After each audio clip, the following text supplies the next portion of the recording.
UTL solar लावणार आणि सबसिडीही मिळवून देणार।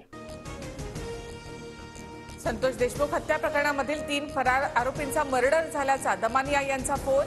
कर्नाटकच्या बॉर्डरवर मर्डर झाल्याचा कॉलमध्ये उल्लेख। अंजली दमानिया यांचा मोठा दावा।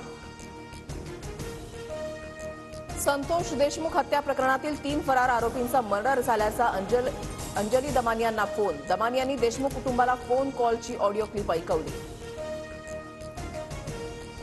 आमच्याकडे मर्डर झाल्याची अधिकृत माहिती नाही, दमानियांच्या दाव्यावर बीडचे पोलीस अधीक्षक नवनीत कावत यांची प्रतिक्रिया।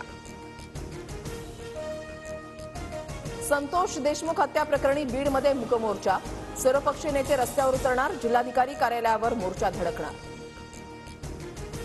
वाल्मिक कराडला धनंजय मुंडेच वाचवत आहेत, सुरेश धस यांचा आरोप। तर वाल्मिक सरेंडर हो, माझं वाटोळं होतंय असं का नाही सांगितलं, धस यांचा धनंजय मुंडेंना सवाल। तपासात अडचणी येतील अशी वक्तव्य करू नयेत, मनात शंका असल्यास आमच्याकडे मांडाव्यात। मंत्री बावनकुळेंच्या सूचना, सुरेश धस यांच्याशी चर्चा करणार। प्राजक्ता माळी सुरेश धस यांच्या विरोधामध्ये तक्रार करणार, सूत्रांची माहिती। परळीमध्ये धनंजय मुंडेंकडून इव्हेंट मॅनेजमेंट होत असल्याचं धस यांचं वक्तव्य। प्राजक्ता माळींच्याही नावाचा उल्लेख, आज पत्रकार परिषद घेणार।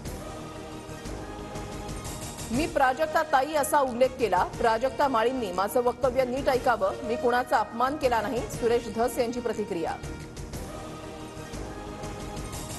बीडमधील जनता न्यायासाठी रस्त्यावर उतरते, सरकार आरोपींना वाचवत असल्याची लोकांमध्ये भावना, राऊतांची प्रतिक्रिया। संतोष देशमुखांच्या कुटुंबाला न्याय देण्यासाठी राज्यभर मोर्चा काढणार, जरांगे आक्रमक। जिल्ह्यामध्ये मोर्चासाठी तयारीला लागण्याचंही आवाहन। वाल्मिक कराडला बीडचा कार्यकारी पालकमंत्री केल्यामुळेच खंडणीचे प्रकार वाढले, प्रकाश सोळंकेंची खोचक टीका। खंडणीच्या वाढत्या घटनांमुळेच सरपंचाची हत्या झाल्याचा आरोप।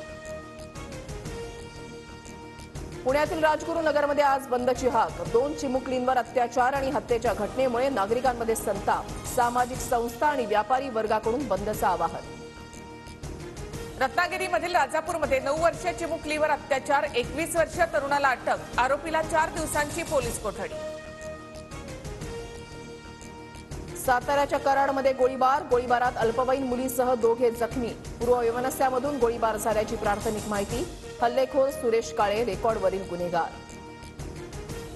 भाजप प्रदेशाध्यक्षपदी रवींद्र चव्हाणांचं नाव जवळपास निश्चित, सूत्रांची माहिती। शहा नड्डांच्या उपस्थितीमध्ये चव्हाणांच्या नावाची घोषणा होणार अशी माहिती।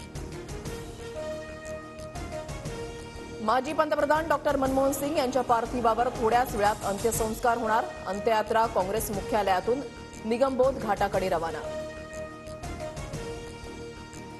मंत्री दत्तात्रय भरणे नाराज नसून पूर्वनियोजित परदेश दौऱ्यावर, भरणे नाराज असल्याच्या बातम्यांवर राष्ट्रवादीच्या प्रवक्त्यांचं स्पष्टीकरण।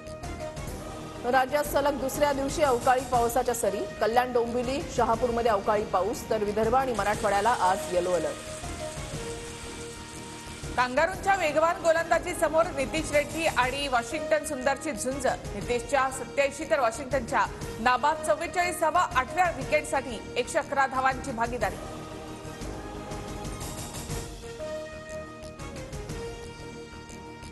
सोलार लावणार आणि सबसिडीही मिळवून देणार।